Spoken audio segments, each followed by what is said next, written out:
Ben arrivati ragazzi sul Calice Nero con un'altra nuova puntata con Lady Demon, il corvo maledetto e Dottor Adimer. Buonasera. Buonasera maestro. Allora, ieri abbiamo avuto Bobby Gustafson, ex Overkill, ex Violence, quindi veramente un mostro eccellente. Oggi abbiamo un batterista che niente poco di meno che appunto si chiama Michiel van der Plicht from Holland, come avete visto nella locandina, appunto si sta mettendo la bandierina, cosa vuol dire? La provenienza dell'artista. Questo artista ha suonato con i Pestilence, attuale con i Pestilence, tra cui l'ultimo disco appunto del 2021. Ha suonato con i Prostitute Disfigurement, band di brutal death metal veramente stratosferica, non so cosa ne pensi te, ma io li adoro. Sì, diciamo che è uno dei gruppi che ascolto relativamente spesso, nel senso che comunque è una di quelle robe, quando si tratta di brutal death, vanno ascoltati. Quindi in ogni caso anche chi non li ascolta, dateci un ascolto, per Infatti in favore. stile live ha suonato nei Carach Angren, che è un gruppo Sì, super black, nel sì, ha un progetto dei bel po' di Nargaroth, quindi sì. ragazzi, ma Sì, ha un bel curriculum. curriculum alle spalle, perché appunto oltre a questi che hai detto, ci sono stati anche I come si Bleeding chiamano, i God, Mayan, Mayan, sì, i yes, Gods, anche proprio i God Dethroned, sì, quindi Apophis, quindi tanta ce ne roba. sono, ce ne sono. E chiamiamo per magia Mr. Michiel, welcome Michiel. Hi, ciao. Ciao Michiel, carissimo. Good evening and welcome to Il Calice Nero. It's a real honor and a pleasure to have you here this evening to share some time with us. Thank you for having me.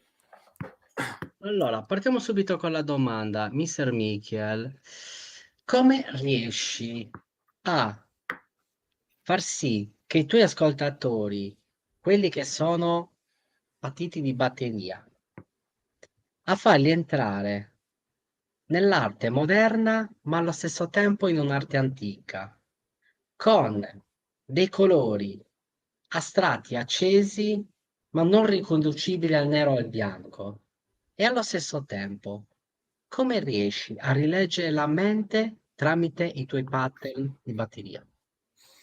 So this is kind of an intricate question that we're going for. And how do you think that with your drumming abilities and your drum patterns, drum fills, whatever you name it, you are able to put uh, those sounds into art? Let's say that you're putting them together with both modern art and antique art as well. And what colors would you use to put your drumming on this canvas, let's say, on this canvas, but without using colors such as white or black? And how do you think that this this painting, let's say, because we're talking about painting, can be able to enter the mind of the listener that it's also a drum freak? Yeah. Well, I get your question. It's a good question.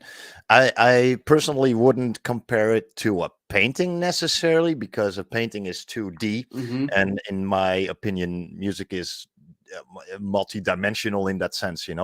But how I approach it, if what I always say is, you have first of all the structure. Music is energy. It's a feeling. It's all, we all feel something when we listen to music. Mm-hmm. You experience something, and we all have our personal experiences, of course. But one thing that's very important, I think the main most important thing for a drummer is to have the pulse. Whatever modern music nowadays has, it's all, there's a beat to it. It's where people headbang Mm-hmm. to or dance to or clap their feet to, I'm out or in you a know way. yeah, that's the most important. That's where it all starts, and everything around that is basically decoration, if you would, Okay.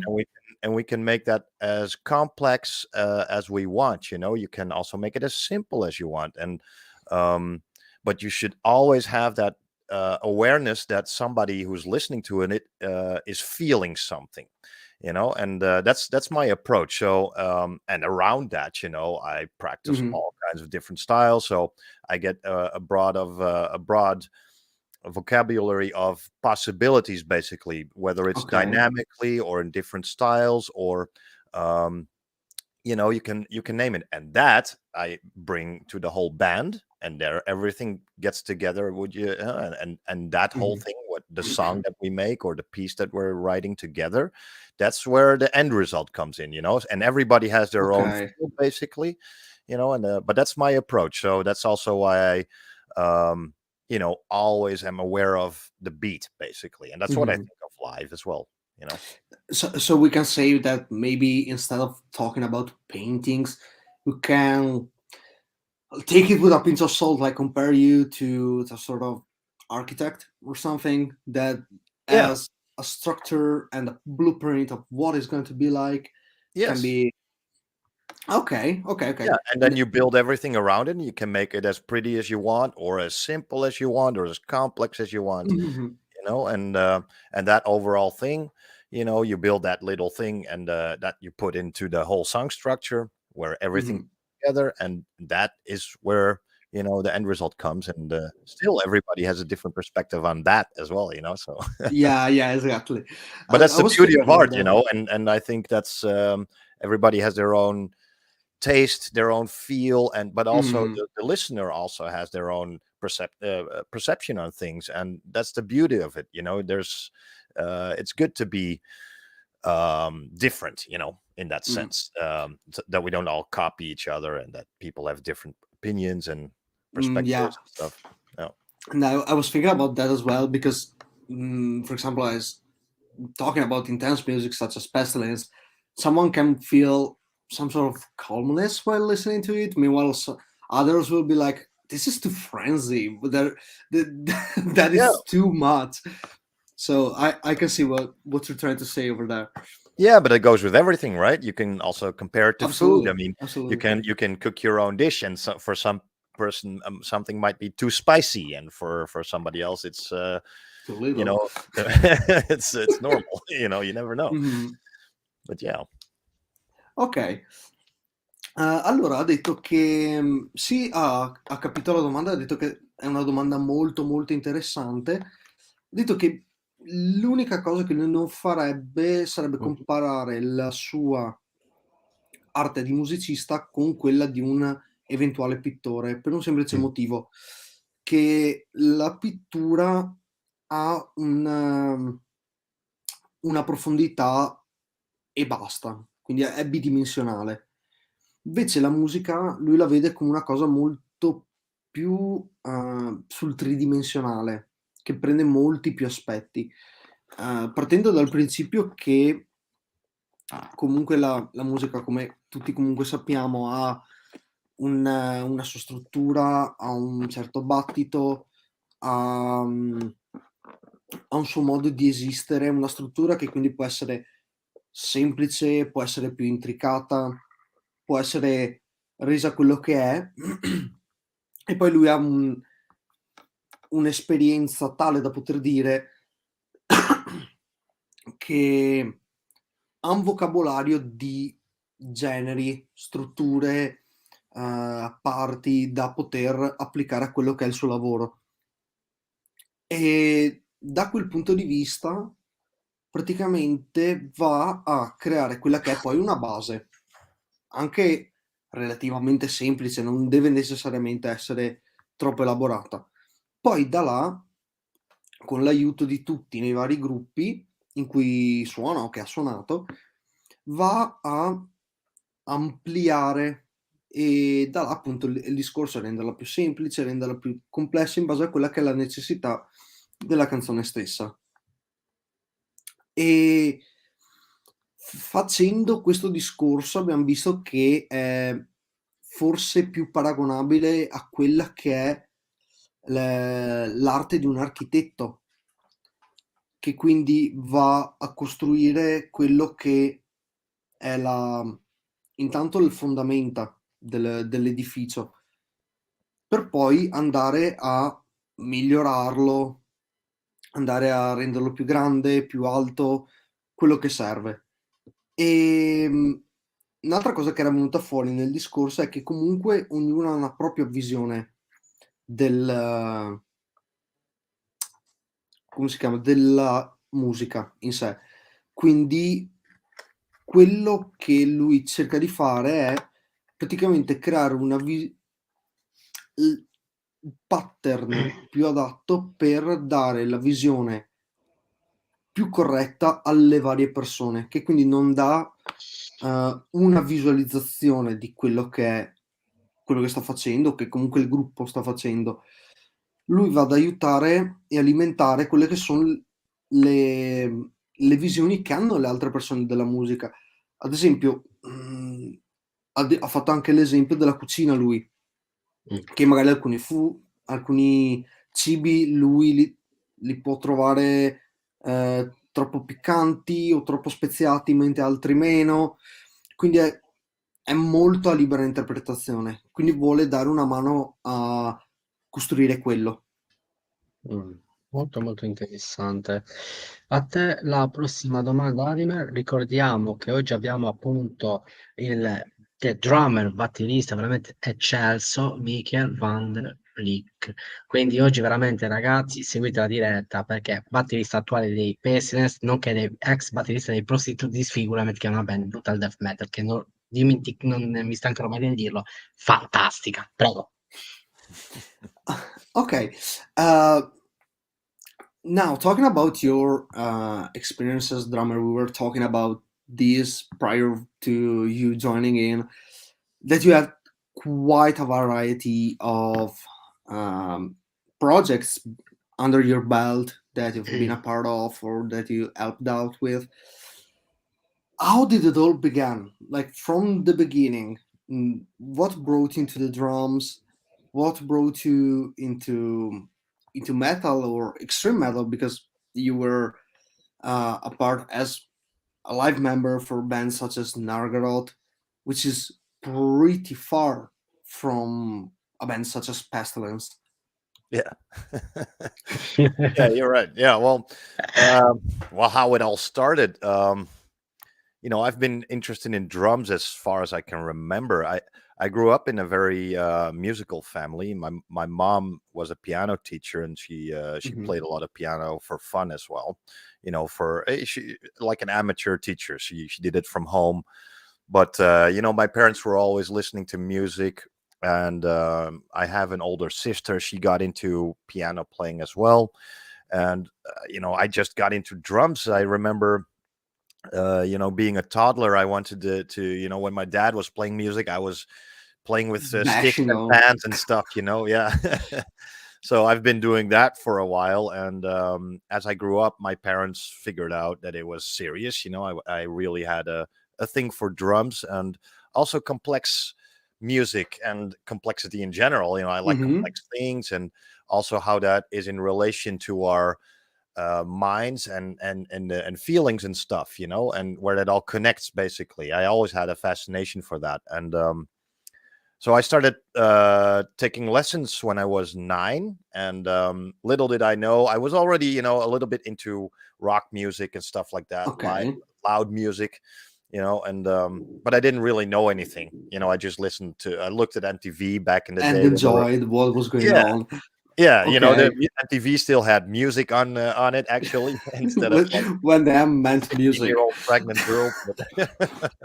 But so I was just letting it all sink in, and I was amazed by a lot of it. And as I took lessons, the first year I just had to play all kinds of exercises. There was nothing behind the drum set. It was with the practice pad, I just had to do that.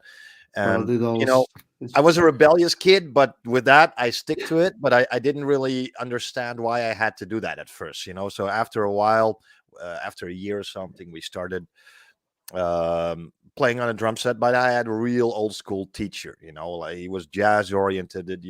Imagine a guy in a suit, big mustache, old guy, very strict, and I had to do everything that he said. And I did that for a while just to see where it would go, but after I think about 2 years or something, I discovered louder music. I was about 11 or something, and I discovered bands like Guns N' Roses and more hard rock bands and stuff. And I was more into that, and I was learning these jazzy things, and I was like a kid. I wasn't interested in that much yet. And so I quit, and then I just started playing along with music until I was around 18 or something. And during that time, I found out, I met some people from high school and stuff who were already playing in the bands and stuff. And I wasn't even aware of a local scene at that time. And so, I was just at home playing all the time. And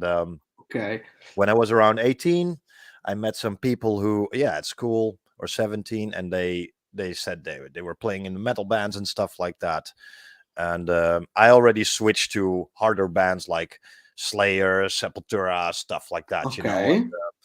And, well, that's where I figured out there's a whole local scene. So and I saw it, and I was pretty good, at figuring stuff out myself. So I could play pretty well for a kid that age, I think. And here I was looking for a band, so I joined the band, and from then on, everybody was like, I got asked a lot, and I never heard of blast beats, for example. The first time I joined the band, I had to play blast beats. I was like, what is this? And there we go, and I did it. Does it seem to work at first? Yeah, but that's kind of how it went. And along from then on, I was like, it was just still for fun all. And we started playing all over the country, and maybe a little bit Belgium, and some shows in Germany next door. And as I went, I met more and more people and different bands and different styles. And I always, in the background, never stopped studying. I wanted to learn everything that's possible on a drum set. And I took lessons again when I was 18 for the next six years or something like that. And here I learned a lot. I really understood now why things are like jazz drummers or music in general, or Latin. I wanted to learn everything, and that really opened my mind. And I never stopped doing that. I really like complex stuff, and every band, I knew I would learn a lot by playing with different people, different bands, different styles. So I just did it and figured out, let's see how it feels and what I like most. And as the years went by, more and more people came to me and asked me about, to give them tips and tricks for how I did stuff, and and I figured out, like, hey, they're picking it up and it works for them too. So apparently I'm good at explaining things. And so I started teaching on, just for friends a little bit, the people that I really know from close. And at some point I picked it up, like, okay, let's take it seriously. Yeah, take it a little bit more seriously. I learned a lot from that as well, because when you teach, you have to really understand what you're explaining. So basically, I went back to the basics a lot with that, and that, I learned a lot from that again. But yeah, that's why I did a lot of different bands, but most of the bands you just mentioned, I was just a session drummer for, or a live drummer, when I join a band, like for as a steady member, there's a lot more involved. I want to be part of the full thing. And but it's awesome, and I like doing it. I like all the experiences, all the people I meet, and I learn so much. So and as long as I like the music, I have a very there's not a lot of music that I don't like. As long as it's good, people put their emotion in it, and they really mean it, and they take it seriously, I can appreciate it. And if I really don't like it, I can explain why I don't like it as well. It's but apart from that, if people are serious about it and we all have the same goals, in a way, then I'll help them out, and yeah, I learned something. They have their tour. I go on tour as well. We all learn something. We have a great time. Things like that. That's how it goes. That's the most important part, apart from Yeah. everything. Like, Yeah. if you enjoy the people you're hanging out with, and you are having to see even like great places, so who cares about everything else? Yeah, Kinda. exactly. You gotta love your job, right? I mean, I make a Mhm. living out of it now, but I do it with passion. It's a lot of work, but it's the best job in the world for me. And but I think that goes for everybody. Whether you're a truck driver or Absolutely. you're a drummer, you gotta like what you're doing. Otherwise, go do something else. Right? You know the saying: if you work into something that you really enjoy doing, you never work a single day. Correct. So Yeah. Correct. Yeah, exactly. So I'm very grateful, that I'm able to do this, you know, and also I'm very aware of that, also with every show or every interview, every person that says something about music that I'm involved with, I'm you know thankful for the fact that yeah, I'm able to do that and that people appreciate my music, because I first of all do it for myself, of course, but then people like what I do and they come to our shows, and that's awesome, that's great. and it's yeah, that's awesome. So I'm very thankful for that, that I do it as well. Okay, now we'll take some time to translate back. Maybe I Yeah, will shorten it up a little bit, because I don't want to forget anything. So I will try my best. I'm here to help. Ok, allora praticamente gli ho chiesto, vabbè, la mia solita domanda iniziale, cioè come è iniziato tutto quanto, nel senso che come è cresciuto lui come batterista, cosa l'ha avvicinato a quello, cosa l'ha avvicinato anche proprio al genere, e anche cosa l'ha portato a lavorare con una grossissima varietà di artisti. Perché appunto stavamo citando prima appunto tipo Nargat, Carach, Angren, Pestilence, che sono completamente gli spettri opposti per quanto riguarda Sì. la musica. E lui ha raccontato che praticamente sin da piccolo ha avuto una passione per quanto riguarda la batteria, perché comunque sua mamma e suo papà insegnavano, comunque suonavano, tipo sua mamma insegnava pianoforte a livello amatoriale, quindi comunque in casa, invece suo papà suonava molto la chitarra, ad esempio, e sua sorella anche poi col pianoforte. In casa si è sempre ascoltata tantissima musica. Ha detto che praticamente questa passione è iniziata a venire fuori all'età di circa 8 anni, più o meno, quando suo papà suonava e lui stesso prendeva e il famoso picchiare sulle padelle, sulle pentole. Quindi ha iniziato così e appunto i suoi genitori hanno visto che effettivamente c'era un qualcosa sotto.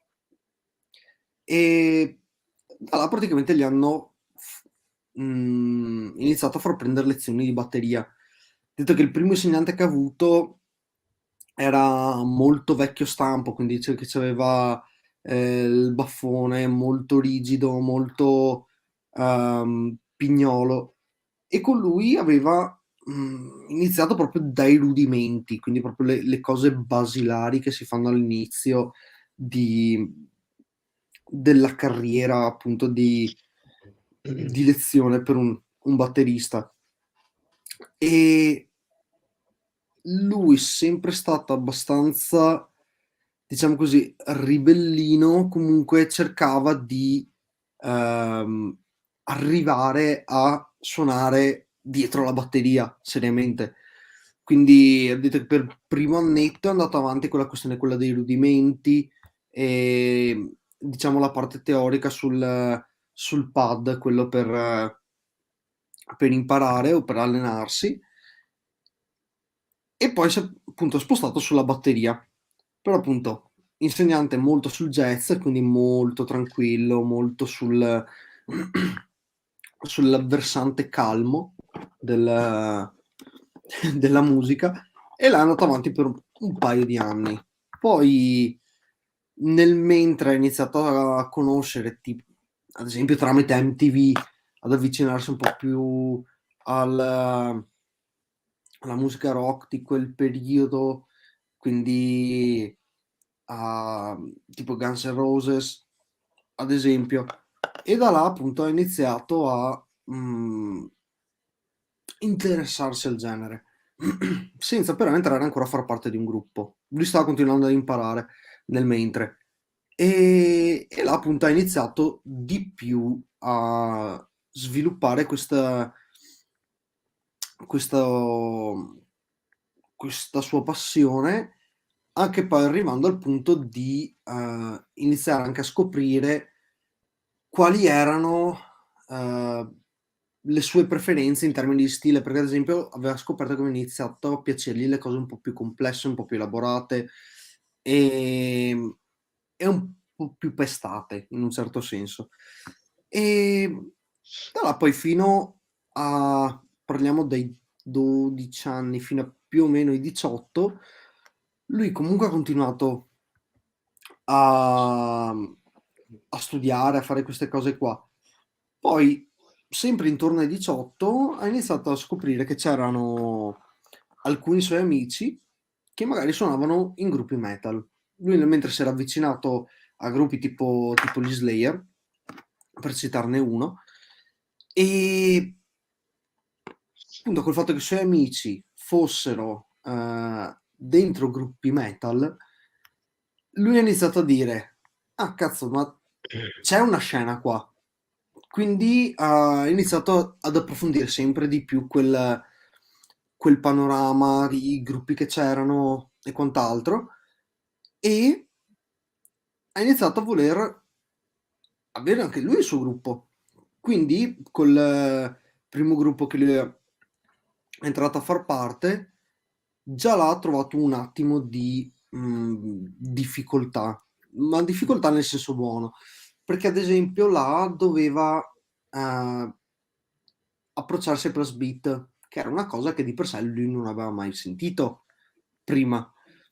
Quindi si è dovuto un attimo adattare, quindi studiare ancora. E poi da là lui comunque ha iniziato a vedere che c'era gente che magari iniziava a chiedergli a lui come si facessero determinate cose, come approcciasse lui la batteria, e quindi dava, tra virgolette, delle lezioni. Da là si è spostato nel dare lezioni a chi era tipo amico suo, persone vicine a lui, quindi in modo da poter spiegare cosa facesse anche lui. E questa cosa l'ha portato a riprendere in mano da zero quasi tutto quello che aveva imparato, perché ha detto: ok, io riesco a spiegarle bene le cose che sto insegnando, però è anche giusto che io le comprenda al 100% per essere in grado di spiegarle, quindi questo è stato il motivo dell'approccio alle basi nuovamente. E poi ha iniziato a renderlo proprio un lavoro. Quindi lui ha iniziato a lavorare dando lezioni di batteria, seriamente. Per quanto mi riguarda anche la questione del suo curriculum, delle band con cui lui ha avuto a che fare, il motivo è molto semplice. Lui è un appassionato di musica in generale, quindi le band con cui lui ha avuto a che fare, con cui lui ha lavorato, sono band che di per sé gli interessavano musicalmente, nel senso che se le trova non interessanti per lui, non è tanto per un fatto di non sono adatto o che, ma ogni band ha una sua eventuale ragione per cui questa collaborazione non va in porto. ma da un punto di vista generale tutto è buono per lui, nel senso che se c'è una passione anche da parte degli artisti con cui lui ha a che fare, allora là scatta anche quella scintilla da parte sua. Non solo per il vivere di musica in sé, ma anche dal punto di vista, ad esempio, i tour.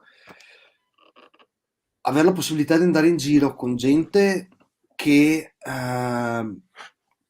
ti dà un certo feeling positivo, che vedi cose belle, hai dei bei ricordi quando torni a casa, ho detto tanto vale che io lo faccia, se ho la possibilità, mi trovo bene con la musica che sto andando a suonare, con le persone con cui esco, va benissimo. Ovviamente poi è un discorso diverso per quanto riguarda i gruppi in cui lui è stato stazionario come batterista fisso. Là la questione è appunto molto più seria, molto più intensa, però in generale questo è tutto quello che ci va dietro.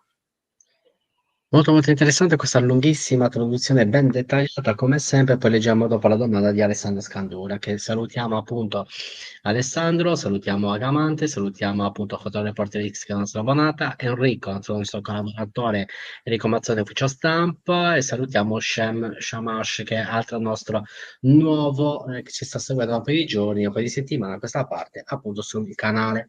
Allora, Mister Michiel, invece per quanto riguarda la parte armonica della batteria, nel senso la parte acustica, quindi quella parte più da accompagnamento, come riesce a far sì che uno strumento come la batteria riesca a far rileggere l'umore di una persona e allo stesso tempo come riesce a far rileggere una malattia, il momento del scoprire la malattia e del percorso della malattia, quasi fino al decesso.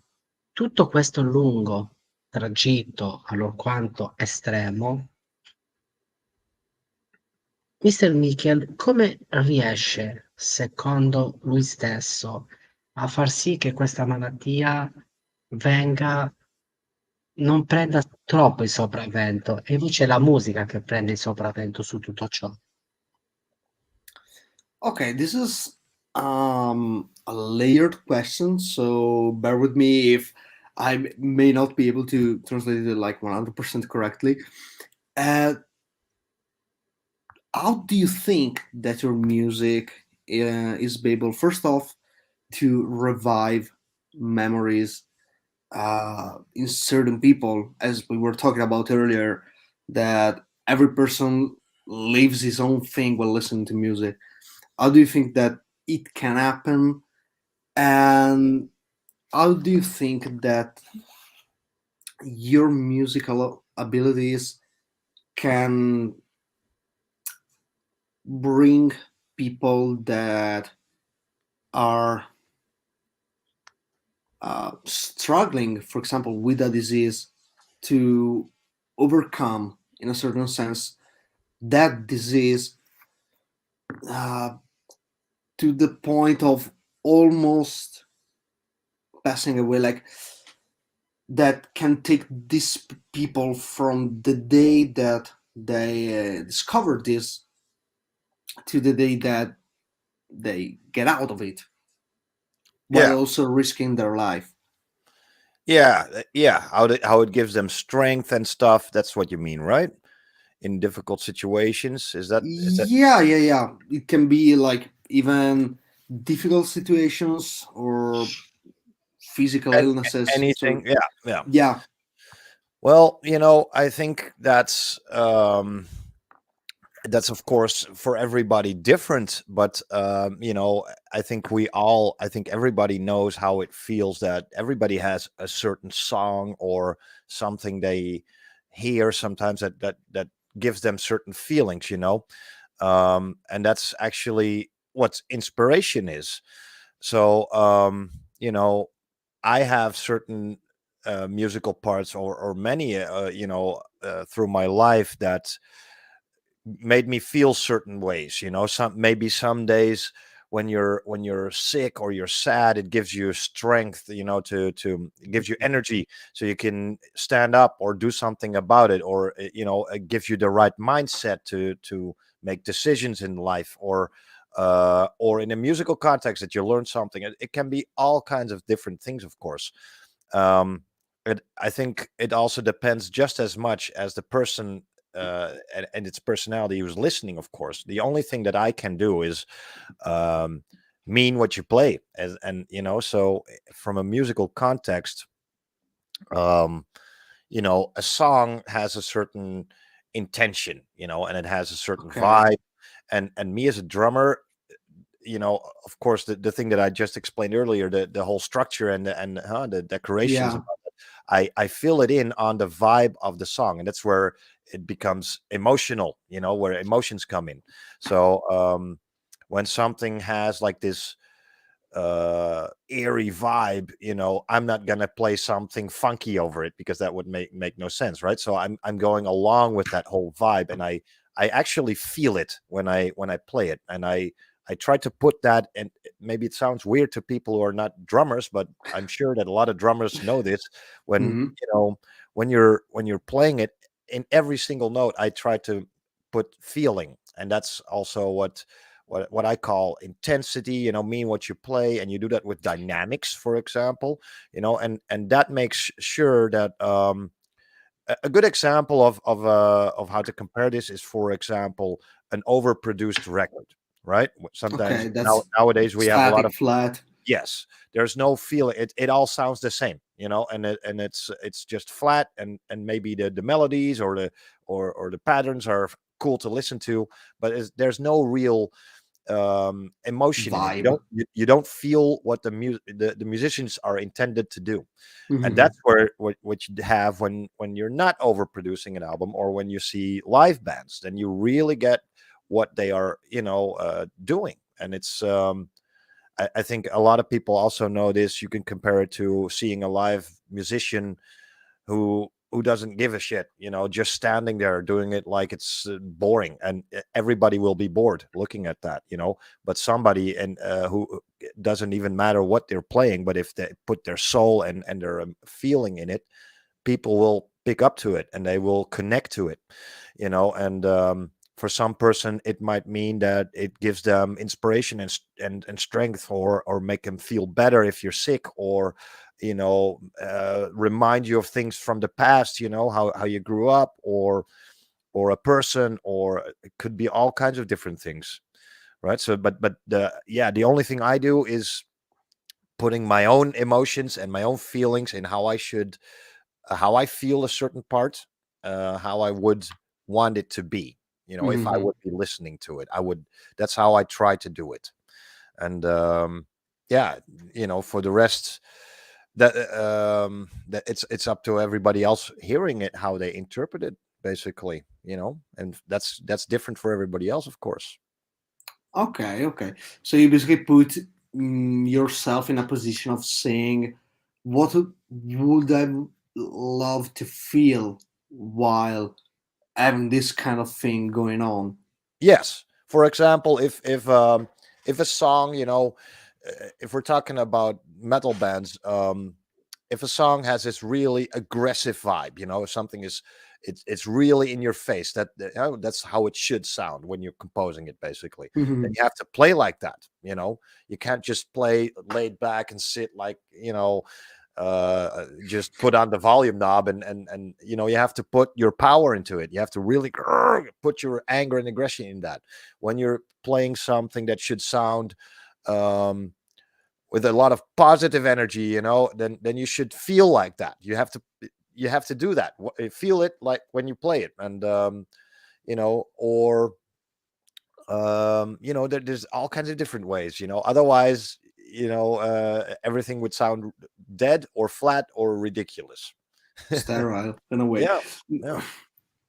Yeah, because also that's connecting to what you were saying about the intention.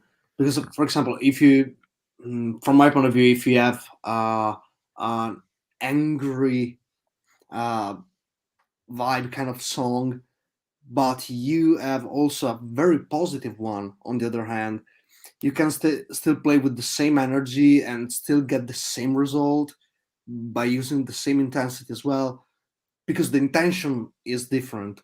So Yeah, you know, it's hard to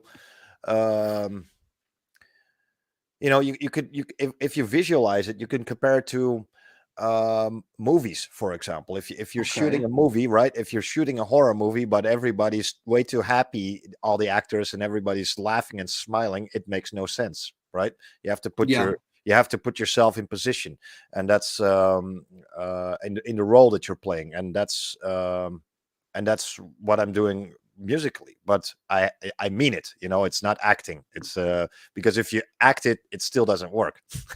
and it You know? goes back to the Yeah, guy like standing on stage and standing still there. yeah, So exactly. yeah, Yeah, I see the point. yeah. Ok, allora praticamente ha dato una risposta molto ampia, nel senso che di per sé, appunto, come dicevo anche prima, quello che prova una persona è molto relativo, nel senso che comunque tutti noi abbiamo, ad esempio, quella canzone o quella cosa nel momento del bisogno, diciamo così. Che sia per un momento di felicità o di rabbia, quella roba dove tu andrai sempre. Quindi, questo risponde al primo punto della domanda, cioè quello del, ehm cos'era? Provare determinate cose, come vuoi far provare determinate cose alle persone. Ma dal suo lato, quello che lui cerca di fare è di visualizzare la canzone, e si ricollega appunto a una delle domande che facevamo prima riguardo la struttura, quello che ne va dietro. Lui cerca di prendere quello che già c'è e dargli l'energia giusta, l'intensità giusta, perché appunto la batteria ha questo problema, tra virgolette, dell'essere limitata nelle robe che ha e di trarne quanto più vantaggio possibile. Che quindi questo può essere la potenza dei colpi o anche il piatto di verso, quello che serve. Però appunto è tutto uno studio che va dietro l'intenzione assieme all'intensità e la potenza dei colpi, perché appunto facendo un paragone, se può essere musica completamente aggressiva, però può esserci anche della musica estremamente positiva dall'altro lato, quindi i due estremi, ma che con lo stesso giro di batteria, per intenderci, suonato comunque alla stessa intensità, può ottenere comunque lo stesso risultato desiderato, perché sono due intenzioni completamente diverse. E assieme a questo ci va di mezzo anche il fatto che, specie sul palco, devi anche mostrare quello che tu intendi dire musicalmente parlando. Nel senso che tu puoi aver la musica più emozionale del mondo, molto più, mhmm, potente di quello che è, ma se tu rimani ad esempio là fermo sul palco a non far niente, muore tutto. Cioè diventa musica fine a se stessa e basta. Ad esempio, quando stai girando un film non puoi mettere su una scena drammatica tipo un attore che sta là a sorridere e ridere tutto il tempo. Capisci che vanno in contrasto le due cose, ed è una cosa che questo aiuta anche le persone che sono dall'altra parte a immedesimarsi e percepire qualcosa, che sia un ricordo, un'emozione, qualsiasi cosa la persona abbia nella testa alla fine. E da là il poterle anche aiutare nei momenti di bisogno, quindi che va ad aiutarli in quei momenti molto difficili. E basta per il momento. Ricordiamo che oggi c'è il 30ennale di Network dei Carcass, proprio Mh-mh. una news così lampante.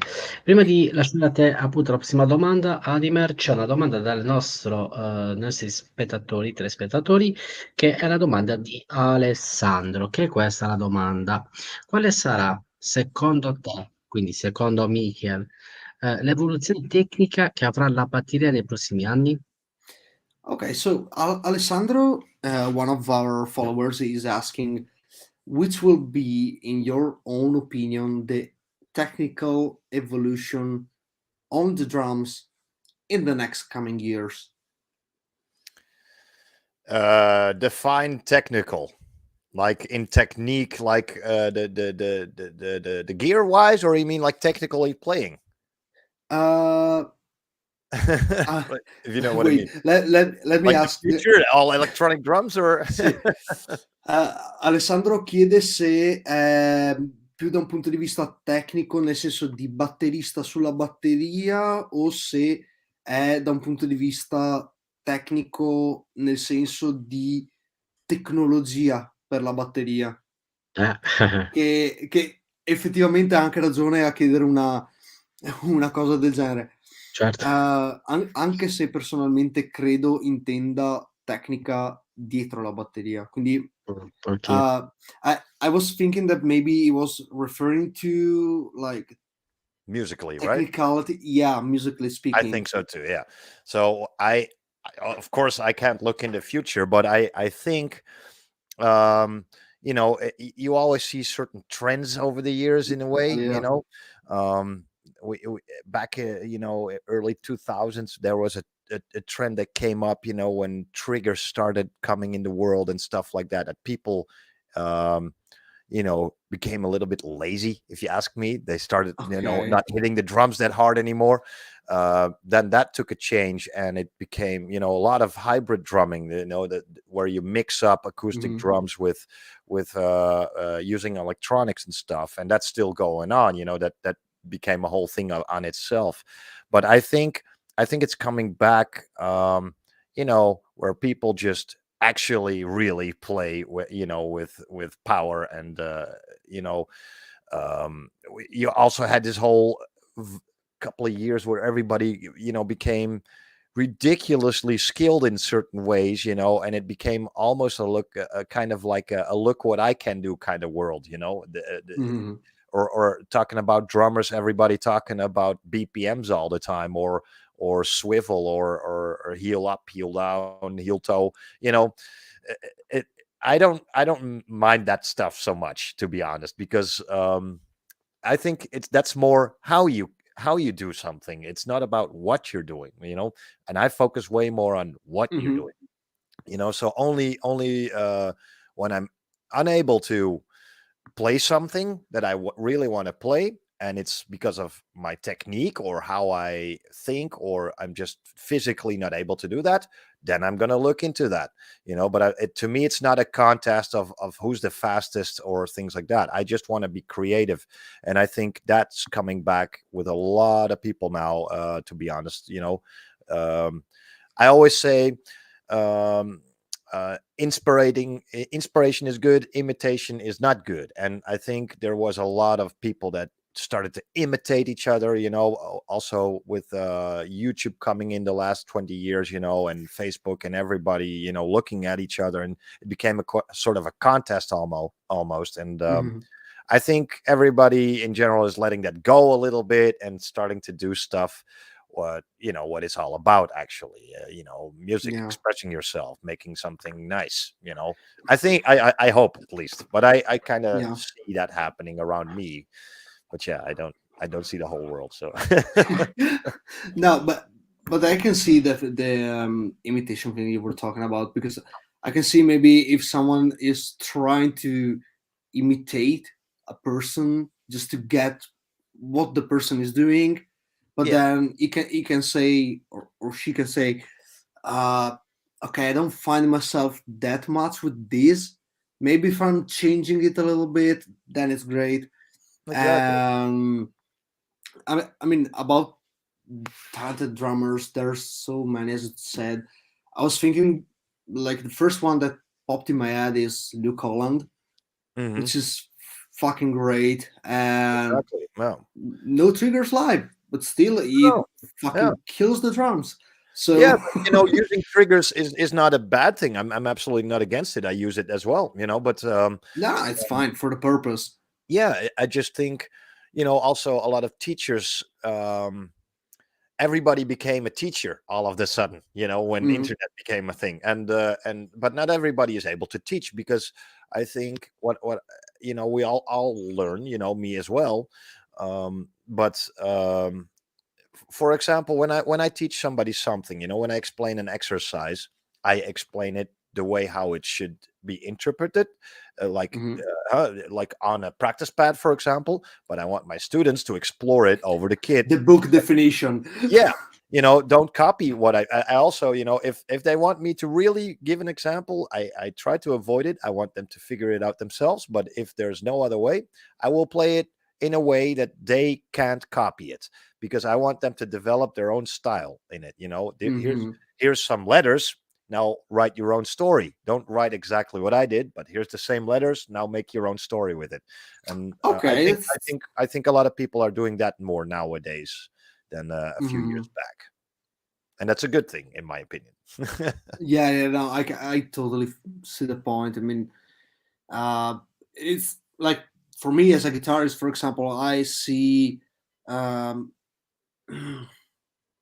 I'm thinking about a guitarist like Tim Henson, Hmm. the guitarist from Polyphia, and you, as soon as they got the boom, you see everyone doing the same shit all over the internet, Yeah, and I don't know, it's annoying in a way.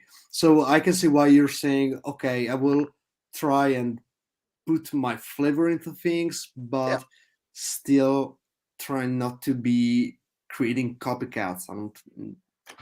Yeah, but I gotta say that it also has it benefits to be able to do it, because we've all done Yeah, it. I totally. mean, when you started to learn guitar, you also looked at some guitar players and you'd learned songs from them, right?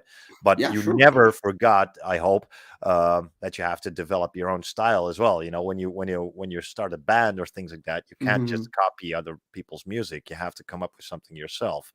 But Yeah, yeah. as a session drummer, you know. When I do live shows for a band, because a drummer broke a leg, for example, right, and they call me, then the audience for that band expects something. They expect that band with that lineup, perhaps, and then all of a sudden there's this different guy behind the drums. That's already something different for them. So they Too many eyes on you. well, no, I don't care about that. But it's not my goal to be like, here Mm. I am. Now I'm going to show you who I am. No, my goal is to keep the experience for the audience the same. So if somebody, um, you know, when I played those couple of shows for Nagroth, for example, they've Mm. been played in a certain way on the album or live. So I try to have that approach. So I basically I try to copy and sound the way how it's meant to be. And then when I go to a different band, I try to sound and play the same way as that drummer. That's never fully possible because I'm a different person, of course, but I try to keep the experience of the audience the same. When I Mhm. when I do it with my own bands, then I do my own thing, and I really put my own flavor to it. So that's Okay. if that makes sense. So it's good to be able to do it when you fill in for a band, but when you're part of the band yourself and you're expressing your own feelings, then you should not copy things, in my opinion. Okay, yeah. Yeah, I totally agree on that. Yeah. Okay. Also, Alessandro, in the meantime, confirmed about the fact that he was talking about the drummer Yeah, yeah. way of improving in the future or changing. Yeah. Eh, ok, allora praticamente ha detto che quello che ha visto è stato molto altalenante, mentre che comunque lui adesso, vabbè, ovviamente non può prevedere il futuro, quindi non possiamo dare una risposta certa. Però fai conto che lui è venuto fuori nel periodo quello dove iniziavano ad venire utilizzati i trigger, e quindi hanno iniziato a venire fuori molti artisti che lo utilizzavano e molti batteristi che erano diventati in un certo senso pigri nel battere sulla batteria, quindi iniziano a colpire molto più tranquillamente, pur ottenendo poi alla fine il risultato delle batterie a cannone, chiamiamole così. Hai detto che, vabbè, di per sé non c'è nulla di male nell'usare i trigger, stessa cosa che penso anch'io, quindi con molta onestà anche lui li usa, quindi non è, non è assolutamente nulla di nuovo.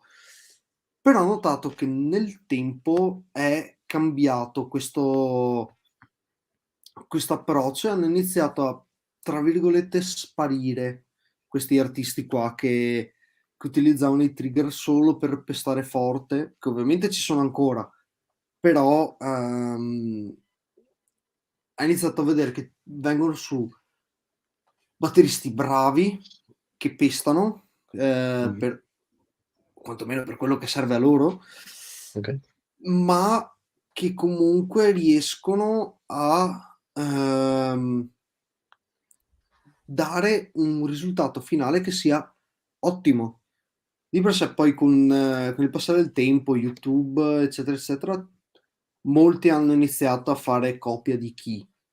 Quindi che magari fammi vedere come lui fa questa cosa, allora cerco di copiarla anch'io, copiare le tecniche, diciamo, molto terra terra. E ha detto che sicuramente è una roba che succederà ancora in futuro, che però questo riguarda l'evoluzione. E queste cose, ad esempio, lui cerca di evitare per le generazioni che vengono su. Nel senso che, ad esempio, lui quando insegna una tecnica, lui si tiene alla, chiamiamola così, definizione da manuale della questione, quindi non dà la sua variante, dà quella che sarebbe quella originale. E poi se magari lo studente non comprende bene bene quella che è eh, la cosa, allora cerca di far l'esempio pratico, ma in maniera che non possa essere copiata. Perché appunto lui è molto contro questo. Ispirarsi sì, copiare no, in poche parole. E appunto è sicuro che chiunque che sia batterista, chitarrista, o comunque uno che compone musica in generale, si prende spunto perché devi partire da qualche parte, siamo onesti. Però appunto si tratta di prendere quello che si sta imparando volta per volta, ma mettendosi in pratica col proprio.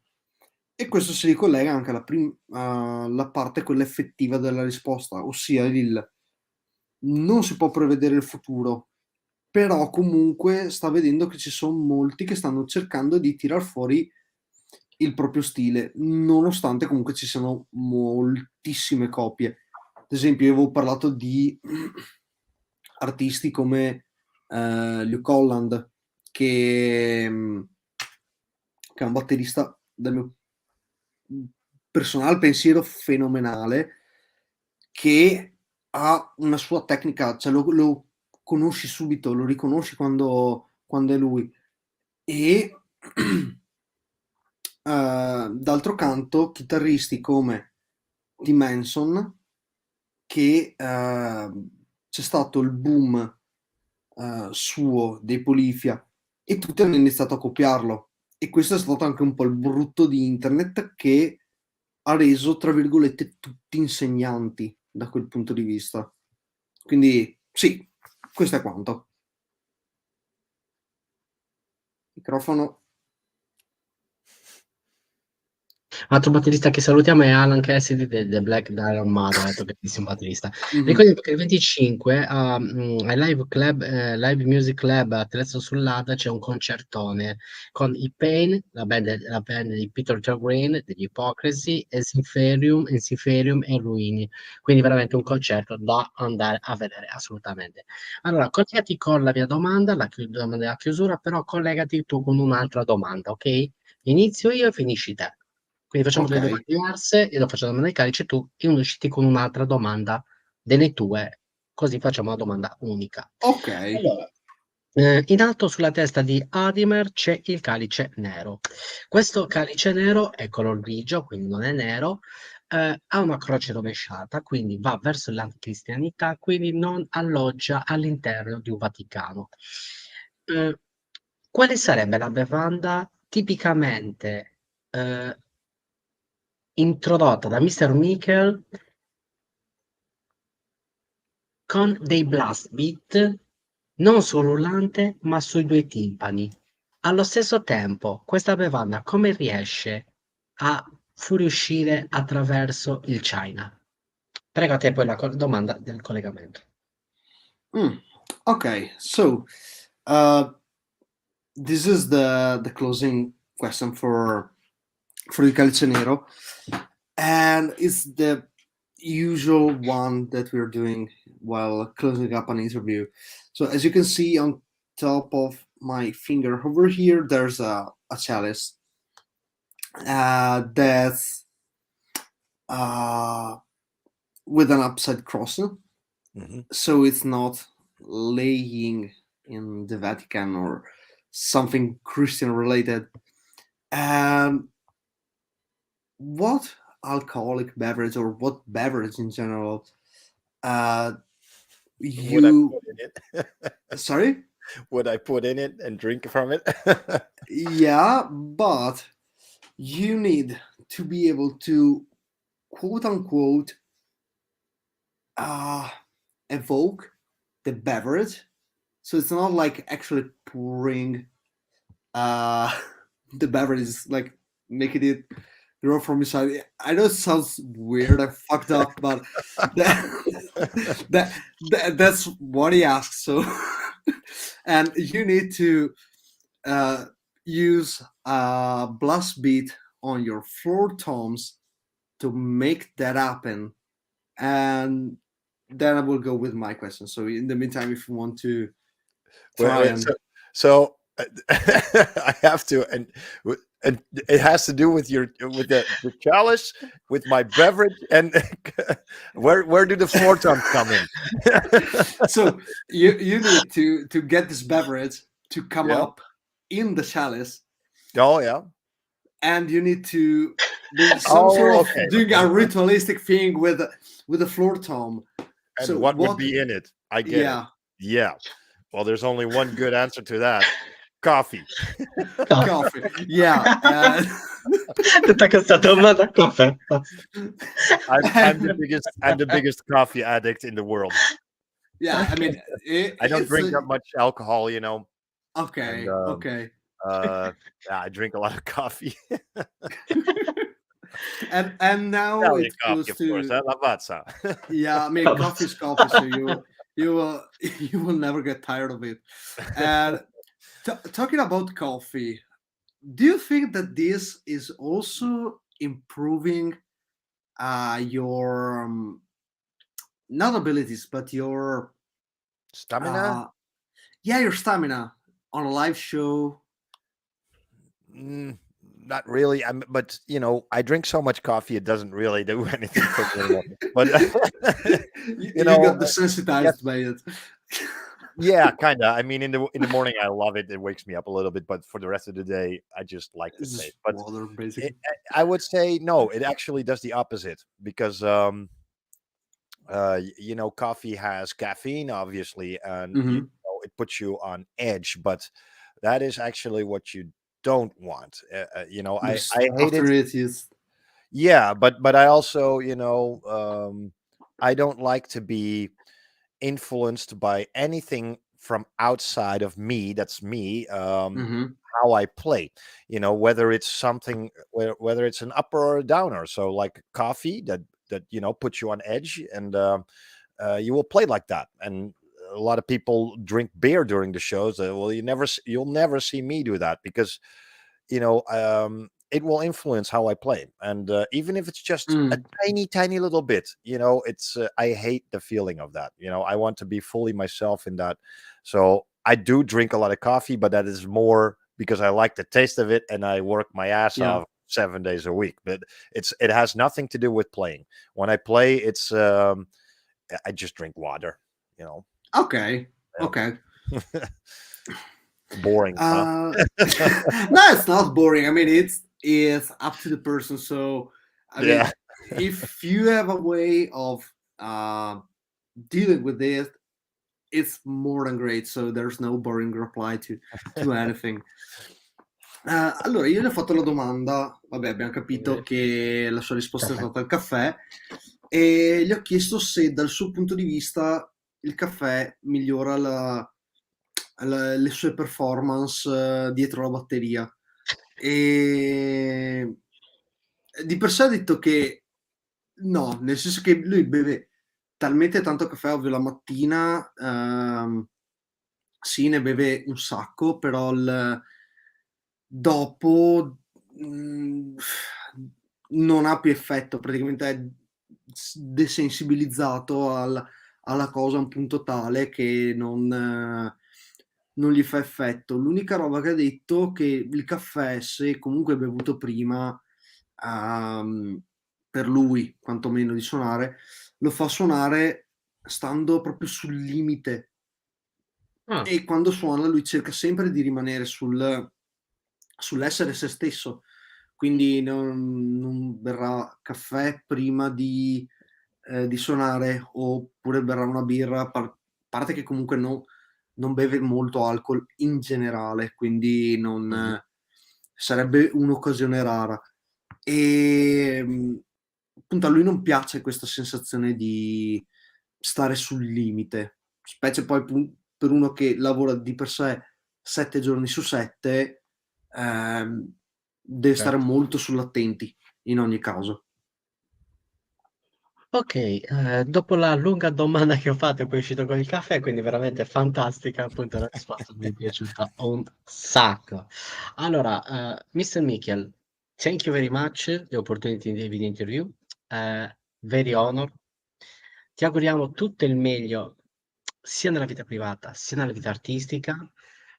Vorremmo averti in futuro in una seconda parte perché ci siamo divertiti tantissimo, perché c'è tanto altro da chiedere, perché questa è stata solamente la prima parte, ma c'è tantissimo altro da chiedere.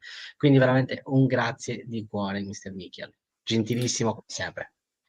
So we thank you again for being here, and we honestly wish you the best for your personal life and your musical career and everything basically related to you. So it has been an honor to be a part of this with you, and we hope to get you in the future because we had a lot of fun this evening. So we hope to get more in depth with Sure, what man. is your career and whatnot. So thanks again.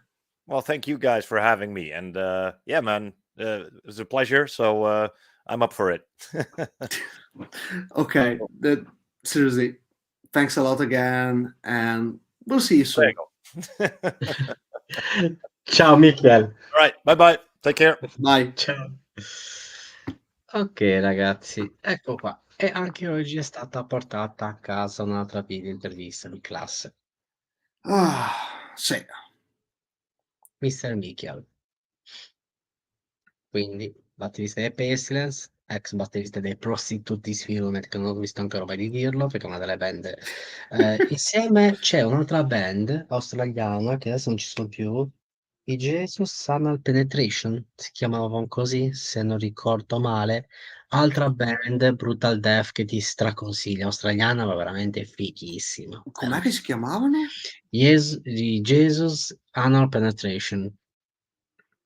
sto scherzando, non ti sto proprio per i fondelli assolutamente, si chiamano proprio così. Ok che ascolto roba strana, però Questi erano fighi, veramente fighissimi, sì, purtroppo non ci sono più. che, Australiani, peccato. che Vabbè, perché tipologia del me. Dimmi. sto andando avanti a vedere su Metallum. Ma gli escono film porno. No, su Metallum per fortuna, quindi son giustificato, non vado però okay. No beh, vedo un demo, 2 EP, uno split, Sì, sì. quindi comunque un po' di materiale c'è. Sì, a me piaceva moltissimo, veramente fighi. Difficile trovare il materiale, però è veramente fighi, veramente molto, molto interessante. Vedrai che il Messia ritorna. Sto leggendo i commenti adesso. Di chi? Aspetta, Alessandro. Alessandro, poi tranquillo, che mi sento già ritornare, poi ti leggeremo la tua domanda la prossima volta che avremo appunto il mister Michiel. Ricordiamo ieri Bobby Gustafson, abbiamo avuto Lars Brodson che verrà appunto messo a appuntamento con la seconda puntata, quindi veramente musicisti altisonanti e si sta prendendo appuntamenti con musicisti ultra underground, quindi dagli Stati Uniti, dall'Italia, da tutto il mondo. Quindi ragazzi, ringrazio Adimer, come sempre, per parti per la prossima puntata. Ti voglio vedere veramente bello come il sole. Di Mi notte. raccomando, ti voglio vedere bionda platino la prossima volta. Sei indecentemente antipatico in questo momento, E perché tu non mi poi, vedrai mai biondo. Io te lo dico, non ragazzi, mi vedrai la mai prossima volta la biondo. vediamo biondo perché vado a casa sua, direttamente nel Trevigiano a farlo biondo e diventerà la nuova platinette. Quindi Vabbè ragazzi, mi dai, raccomando, siete attenti. eventualmente prendo il tuo stile, me li faccio bianchi, non è un problema. Minchia bianchi, porca miseria. Fra un po' sembra Babbo Natale, che cavolo bianchi. Va Comunque, bene, un abbraccio Adime, ti auguro una buona a te. serata, buonanotte. Buonanotte. Grande come sempre. Salutami la mamma. Che cazzo. Madonna ragazzi, incredibile, incredibile. Allora sì Alessandro, sarebbe top biondo platina, Mi sa che ci facciamo tutti e 2 biondo platino. Ah no, FotoReporter X, è vero. Allora ragazzi, niente, c'era un altro concerto che vi volevo, dire, però adesso mi, sfugge perché c'era un altro bel concerto. Ve lo dico la prossima volta, se non lo trovo adesso, un attimino di pazienza, vediamo un attimino se perché c'era un altro live veramente molto, molto, molto, molto figo. Vediamo un pochettino se lo trovo. Facendo lo scrolling, eccolo qua. C'è un altro concerto interessante a Udine, al Lupus in Fabula, Imperium Decadence, grandissima band, con i Sedna, che è un gruppo italiano interessantissimo, gli Andiar e i Nuclear Storm, altro gruppo italiano. Il 28 di ottobre invece a Paderno Dugnano, Milano, ci sono i Destruction, gli Unplash, che è grandissima band speed thrash metal, gli Enforce e i Crisix, quindi veramente tanta, tanta, tanta, tanta roba, tanta carne al fuoco. A chi piace il power e quant'altro, a Milano ci sono, all'Alcatraz di Milano ci sono gli Stratovarius Sonata Artica con Induction. Gli Impari Nazareni li ricordiamo con gli Whiskey Ritual e i Putridi e gli Hell Crash, che veramente Putridi e Hell Crash, veramente altre due band veramente fenomenali come gli Whiskey Ritual e gli Impari Nazarene, sono al Supermarket Club di Milano, quindi alcuni live veramente fantastici. Niente ragazzi, grande spettacolo non si fermerà mai, il sacro codice donale 000, la morte vi renderà liberi. Notte a tutti, buonanotte anche a te Alessandro.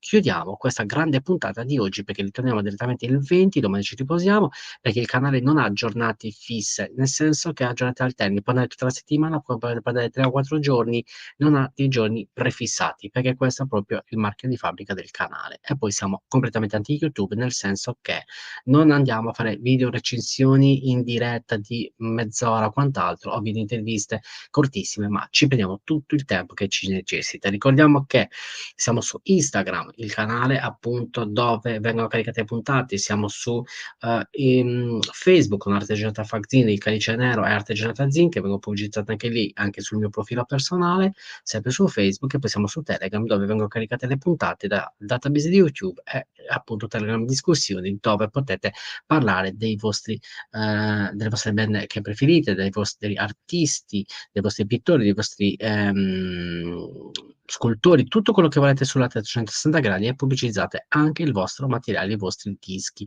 che avete prodotto voi. Allora ragazzi, adesso vi metto la track che conclude questa bellissima, veramente questa bellissima serata che abbiamo avuto, appunto Michiel quindi Van der Plicht, che è batterista attuale dei Pestilence, nonché ex batterista Prostitute, Disfigurement e tante altre band come i Dethroned e tante altre band. Allora ragazzi, adesso vi metto la track finale, così vi auguro una buona notte. Ecco qua. Adesso andiamo direttamente con i Creu che sono sotto l'agenzia la Deviant Records di Mrs. May e Mrs. Melissa, che salutiamo, che collaborano con la Tegeta Magazine, il Calice Nero.